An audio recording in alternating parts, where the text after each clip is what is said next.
thanks for coming. Thanks for having me here for the second time in these 3 years. I learned from somebody who is much more frequently speaking than me that you don't usually start your talk by saying people that you have a hangover. So I will not do this as well.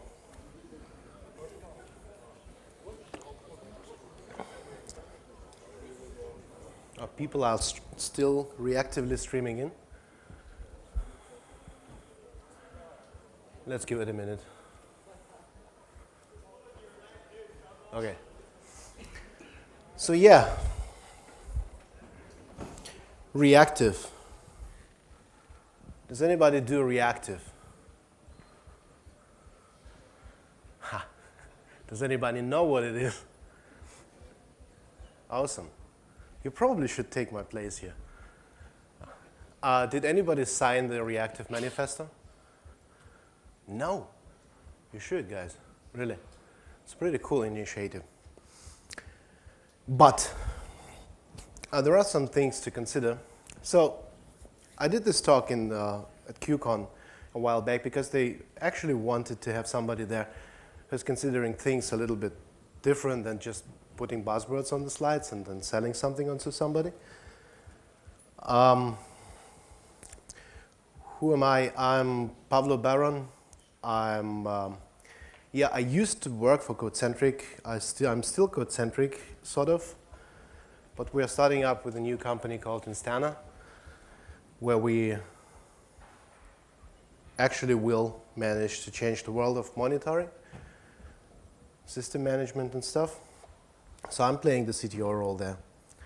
That much about me. Oh, actually I learned that the previous speakers spent like 20 minutes introducing themselves. That's all about me here. Let's define the boundary. I've been asked outside if I'm having some code stuff here. As opposed to previous talks I gave at this conference, there is not a single line of code on this slide, so feel free just to run away if you expected slides full of code. No, thing is that even the coding conference, the boundary of this talk is that I want to talk about the reactive approach from the architectural perspective. Does any of you guys think that software architecture is any different of software development? In what sense? That's the question. Yeah, I sort of think that it's same discipline, and it's a matter of experience and roles.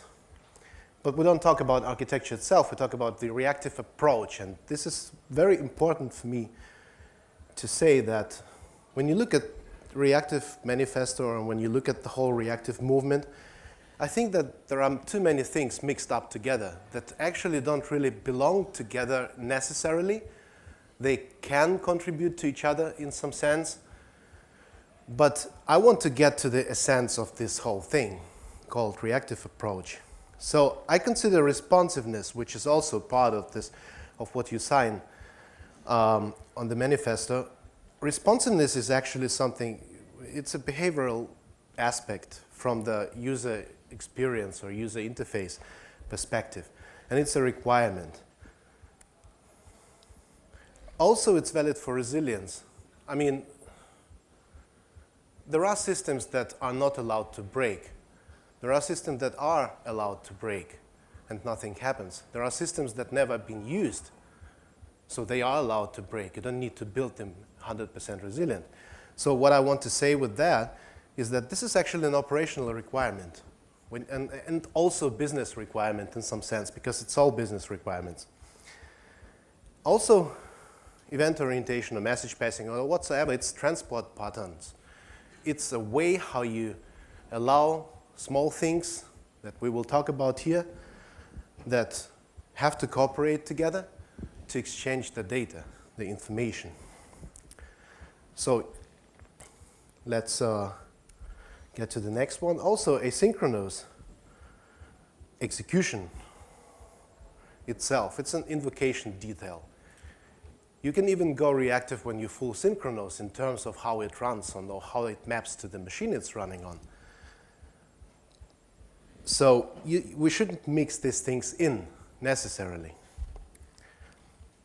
As well as scalability. Does any of you guys write software which has to be planet scale? Yeah, I believe only one of those.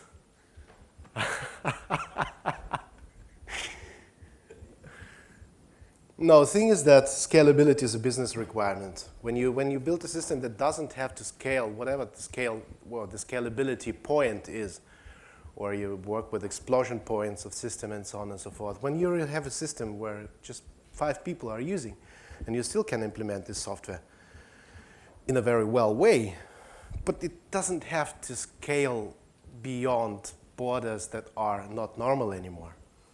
So I wouldn't mix scalability into this whole reactive stuff as well, necessarily. So there are some architecture. Who of you guys have architect on the business card? You. No. Well, I need to see your business card, Peter. Really. Yeah, that's different. It's like social hacking. Nobody. We don't have one single official architect here in the room. No, guys, I'm just kidding. Awesome. Congratulations. So you probably know these ideas, how you derive, how do you derive the concrete implementation from what is required? So there are all these things like form follows function. So what you implement, it follows some, basic ideas, or like there is a required functionality, and you design your software to actually satisfy these requirements. And yeah, I already said that. So there is an idea, and idea generates a requirement, the requirement generates a function, and the function generates a concrete implementation. But the very important thing is the demand. Of course, it's cool to work on software that nobody uses, but it's cool inside. But we probably should focus on when it's really necessary to go that path or that path, depending on what is the demand. And it's usually from the perspective of business, or whatever you consider your business. It's not only about money. So let's consider that demand, idea, and function, they are there. So somebody has requested something, required something. So what is the form in the context of this reactive stuff? So we are talking about ideally tiny components that know just enough about each other. They're not full-blown with interfaces and logic that is propagated to others and fat semantics. It's just minimal contracts and also expectations in terms of availability, expectations of semantics, and things like that. And I would claim that reactive approach doesn't replace everything we know from the world of the enterprise level systems. It's an addition. It's a way how you can go to the next level. So all you know, hopefully, about layering, separation of concerns, and loose coupling and modularization and blah, blah, blah, blah, it actually doesn't change from the perspective that it's still necessary to layer systems in some way, be it physical, be it logical. It's still necessary to decouple parts of the system from each other. It's still necessary to have clean code organization and modules and stuff. Also, domain logic doesn't go.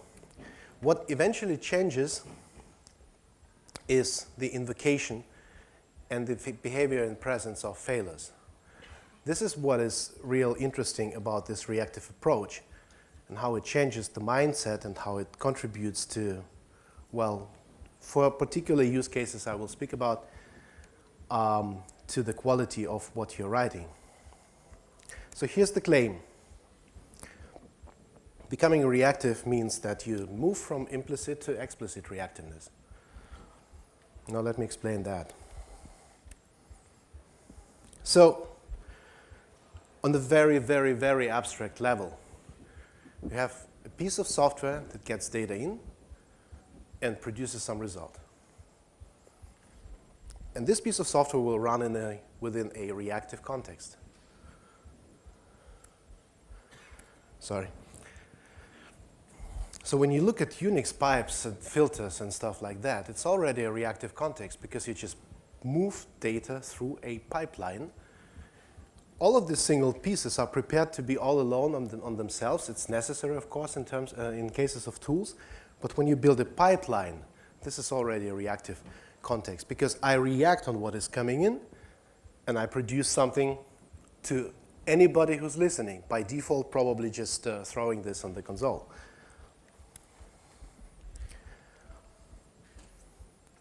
With a pace like that, the room will be empty within the next 10 minutes.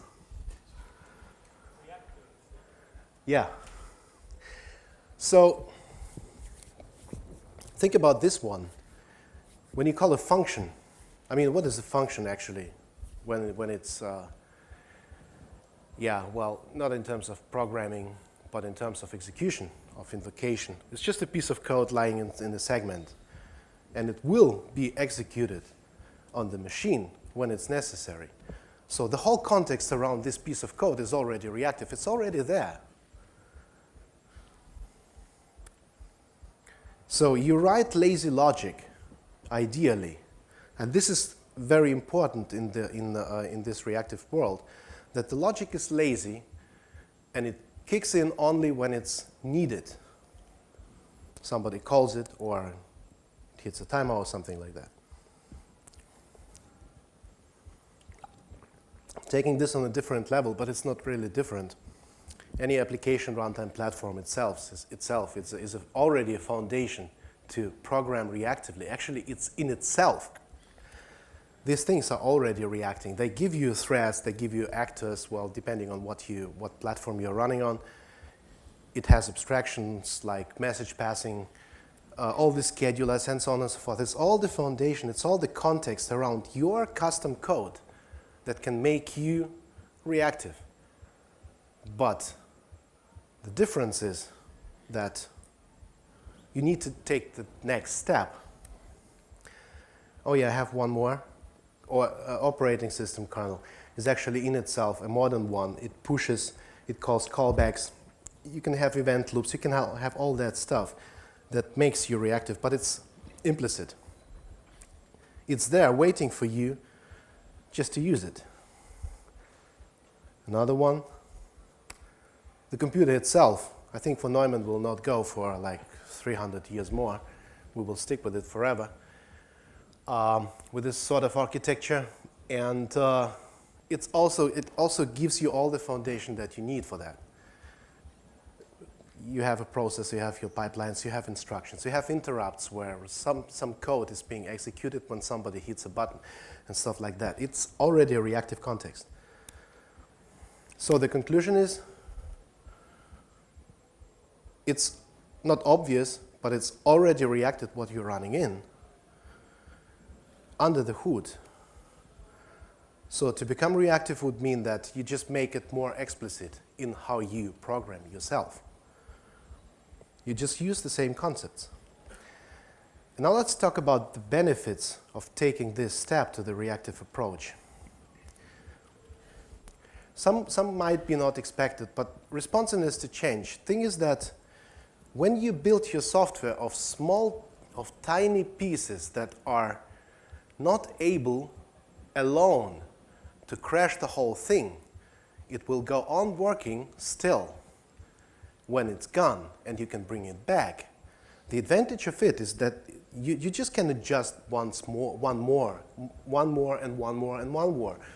Then you just realize, okay, it was a bad idea, we don't need this component. You just throw it away and nothing real bad happens. You're not building a thing where everything is in hot order, where everything needs to be done like that. Think about this one. The core is very small, And all the rest are just tiny particles cooperating.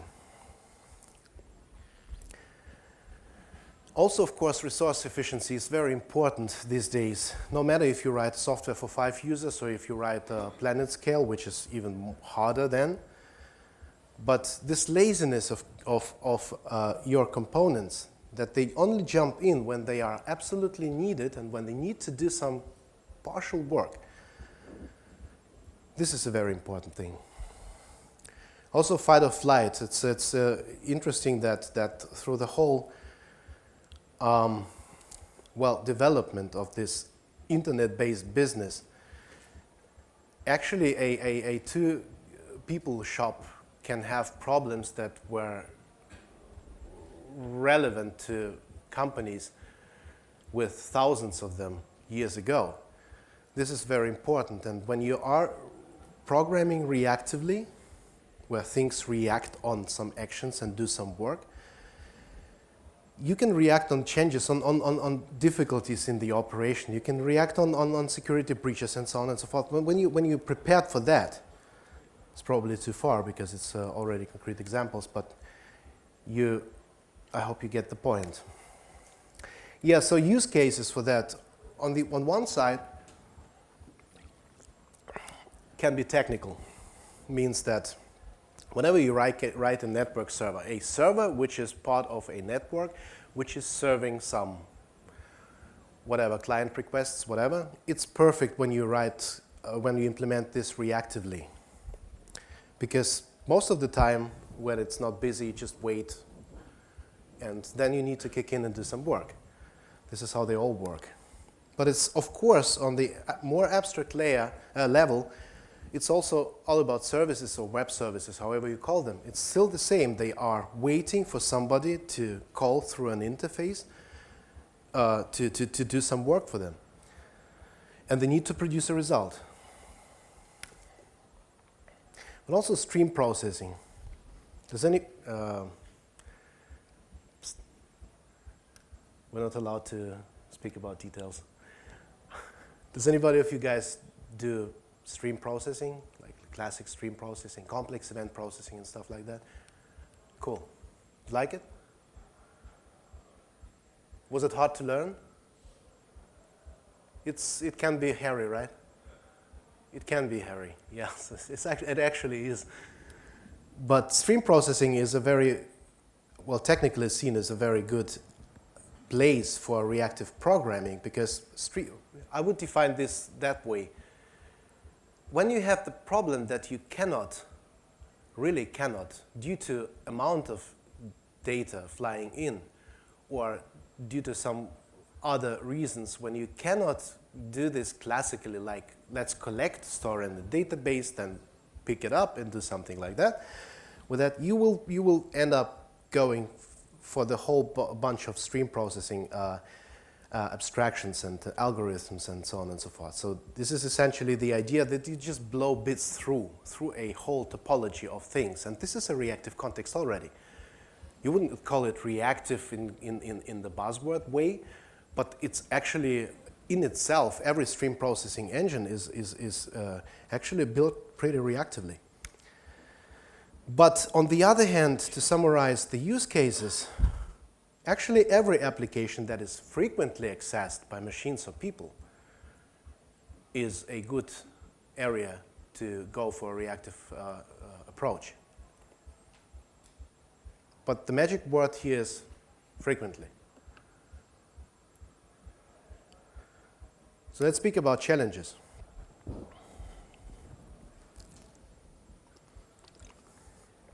You probably can read it, right? So the first challenge is to be tempted to go full reactive, like in the, how it's being presented everywhere, with all this stuff that I've excluded in the beginning, being responsive and event processing and whatsoever. Because you can actually do different tricks. You don't need to push data around. You can go with partial reactiveness, which is still reactiveness. Means that you use a whole topology of well, a whole net of subcomponents that are responsible for notification of changes and stuff like that. Just imagine you store something in a database, then you just publish the notification, I have new data, but you don't push this data through. This is also an interesting part. This is the notification example where you still can stay classic in particular components where you pick up the data later. But the reactive part comes with a notification. You just get kicked. Somebody tells you, here, do something. And remember, I was advocating this. Only do work when it's necessary. So this goes well together with that as an example. Yeah, now I'm just saying that what I just said doesn't make sense. Not always. That means that also partial reactiveness is not necessary in every single case. You can still write classic applications. You can go for the grandpa boring CRUD pattern whatsoever. This is just one example. It still works, it will be there forever, and it's not a bad thing because there are use cases, enough use cases where you go for patterns like that, for classic patterns. But you can even make it more molecular. You can even make your own old application. And this is something that is probably the biggest misunderstanding. When you take reactive approach, and remember what I said on one of the first slides, you don't need to throw away everything and build it from the beginning, from scratch, because you can reuse all parts of your logic. You just have them differently working together. Did anybody of you do a considerably large software, I'm sorry. I didn't say I have a hangover. No, I didn't.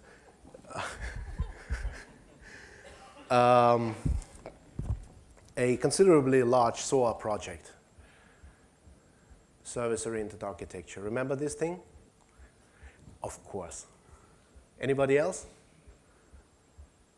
No, really? How do people do this these days?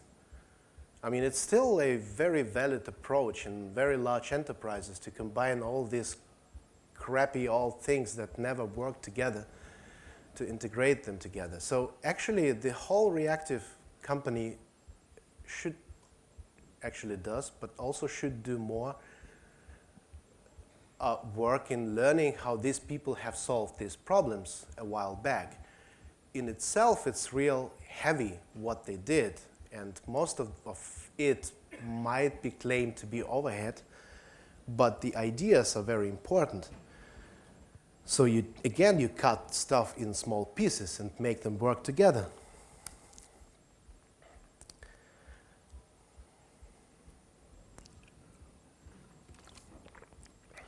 I think this is the largest challenge because it's so cool and it's so impressive to go reactive that the temptation is to write an own framework for that. Actually, it's a temptation with everything that is cool and is popping up freshly. But you should go for foundations that already are there. In most cases, that will work. Reactive extensions. Does anybody do reactive extensions? RX Java JS on something? Yes, it's code-centric, maybe. Yeah. Anybody else? Cool. No, really? Yeah, look at that. There is almost everything RX.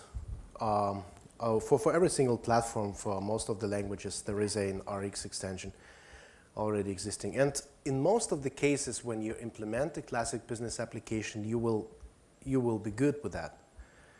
When you're one of those lucky ones, like what we have to do with our company, where we have to process gazillions of events per smallest time unit, you need to go for more. You need to go for stuff like Akka and Reactor. Or Erlang. Does anybody know Erlang here? He knows Erlang. He was attending my talk 2 years ago. Yeah, you've heard about Erlang. I've heard about that. Okay, cool. But this is maybe the largest mindset change when you're coming from the classic platform like JVM or .NET. Again, the price you pay is a much higher complexity in implementation. This is a fact.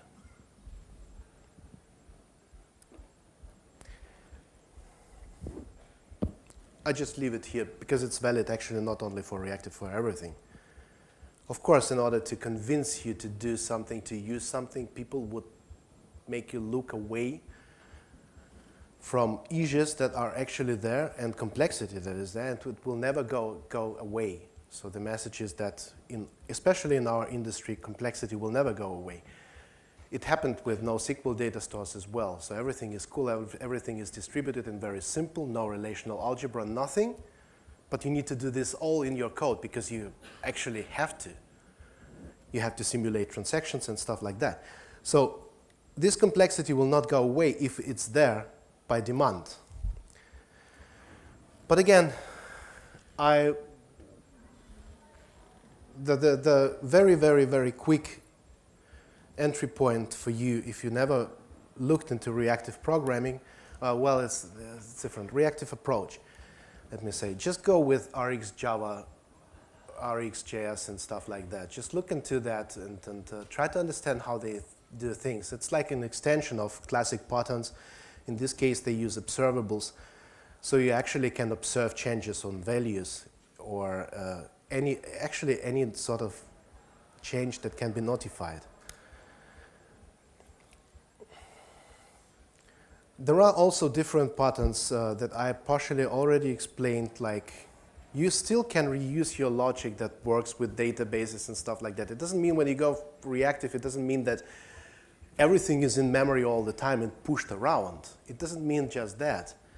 It just means that you can cut your software into smaller pieces that still do the same job towards the database or whatsoever, but the communication among them is a little bit different. So you can use this store and forward pattern where you just store something in a database and just publish a change. Whoever reacts on that, when these components have failed and have gone, that have to react on this change. So what? Your component did a job, but I come to this on a different slide. Yeah, functional reactive programming, reactive programming, and probably should skip this one, but you should look, if you never did that, maybe it's a motivation for you to look into languages like Elm, or generally just look up papers on reactive programming and things like that, how they do signaling, how you can do this value manifestation and things like that. So whenever a change happens in the value, it's propagated automatically to anybody who's listening. And this is the slide where I mean that this is pretty difficult because this orchestration and flow challenge is still there. It's even larger because when you implement your software in a way that small pieces are interacting with each other by very thin contracts, it's even more challenging to pull on top of it sort of orchestration, call them transactions, however you call them, or a flow, because there is a logical flow in a program, but pieces are suddenly much smaller and do reactive work. You can do this, or maybe a question. Who of you guys are doing Java? Okay. Did you look into Java 8 and streams and stuff? Yeah, you definitely should. It's like a, yeah, functional programming people will say that this is kindergarten, but it's actually for a Java guy, it's a very good start to understand how you can express the logic of a program in terms of streams, in terms of whole topologies of streams, because you have then a declaration of how you process data in your code, which is the best place to describe it. How many do functional programming, like real hardcore functional programming? Less hardcore functional programming? Functional programming? Programming? The thing is that what is a function? I mean, it's a very hard mathematical thing, but I mean, it gets some data in and it produces a result. And it always does this the same way when the data that is coming in is the same. So this is the idea. So when you embrace this concept with laziness, like, function is just waiting to be executed, which is already implicit behind the scenes under the hood, because when you write code, it's not like magically running. It will be executed at some point. Loaded, pipelined, and executed. So laziness. Also functional composition. This is natural, how you would describe a stream or a topology of streams, because it's predictable for you that when you have this function here in this step and it will get this sort of data, it will always produce the same result. This is the guarantee. Except you write to a database, then you produce a side effect. 5 minutes. Okay. Have 5 minutes. Error handling is a huge challenge. I've been talking about Erlang here at this conference. One central concept in the Erlang world is the let it crash concept, but I started explaining this with let it crash and bring it back, because people are scared from the word crash or the word fail or whatsoever. So this is the idea. Just let parts of the system crash, bring them back if you can, and they will do work again. Also, this binding stuff that we know from the enterprise world, like when we describe an interface or a format or something, we just bind code to that, and it's stone hard. It's like written in stone. You need to go for more softer ideas like compensation, rather parsing than binding statically. Simply ignoring things when it's too much, alerting on some inconsistencies and stuff like that. This is what you will fit in this context. Really? 5 minutes? So guys, kick my ass. Program, to quickly switch. Yeah, this is also a thing. When you write a reactive program where you don't know on what part, in what order things will be executed, so you should actually, in order to be able to debug it, you should make it like orderable, because when you think that the issue is in the code, in the logic, not in the execution part of it, you should be able to quickly debug it without any of the streams and all that stuff. This is the message of this slide. Yeah, goes together with don't write your own framework for reactiveness. It's likely that you should always, in the reactive context, you should always look for errors in your own code, because it's easy to say that this is a race condition or whatsoever. But if it's a logical problem that you cannot nail down to the execution part of it, then you should look in your own code. You see, I'm trying to hunt through the rest of the slides. I didn't expect that it would be that short time. Simulate. When you have a complex stream topology, the only thing that can make you safer is upfront simulation of everything that can fail theoretically from what you know that can fail. This is a very important thing because it gets us to this testing part. Ever heard of this property tests, property-based testing, property-based testing, not tasting? Ever heard of that? It's like unit testing but totally different. That means that you don't write a test in terms of, yeah, I need to do that and that and that and that first. And you just describe like what is okay and what is wrong and what will fail. What are the conditions? And then you just blow random situations into this whole thing. And then it will shrink it down to anything that is erroneous, that is not normal from your perspective. This is also sort of simulation, actually. Monitoring. We built a platform for that. That's enough?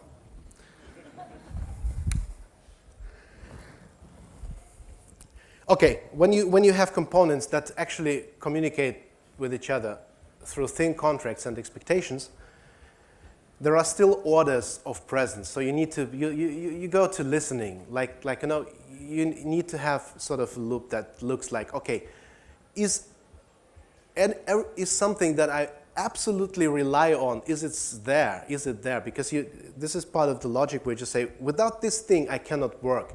But you would do it peer-to-peer. You wouldn't expect that the whole thing is there. And I'm almost done. So things to learn from, or areas to learn from, to learn a lot from is everything that is known from the modern networking, because this is a very hard reactive context itself. They have all these things that are necessary to work with high load and stuff like that. From distributed systems, you can learn soft or ideas how to more softly understand the state of a whole system, or to vote on some situations and so on. So this might be also interesting in a reactive context, because actually it is then a distributed system, no matter if you run it on one machine or not. In itself, it's distributed all over the small, tiny components. But I also mentioned that, so are BPM. Yeah, BPM. Remember BPM? Awesome stuff, actually, but a little bit too fat. A little bit, yeah, me speaking. Yeah, but a lot of concepts to learn from there, no matter if you like it or not, but sort of stuff like compensation, compositions, long-running transactions and stuff like that. It's all the same in this context when your system gets considerably complex. And also all what you know from batch processing with all the fork joins and work queues and rerun and failure and blah, blah, blah. And this is the main message. I'm not advocating the devil. I'm not advocating anything. I just would recommend that you start looking into a reactive approach now, and then look back and say, okay, maybe I don't need to do that. Maybe I don't need to go that path, but maybe you need to go that path in the next project. Who knows? This is a very cool thing to go with, to look into, and lots of systems will be implemented that way, and this is the best way for them. So yeah, I'm done. Thank you very much.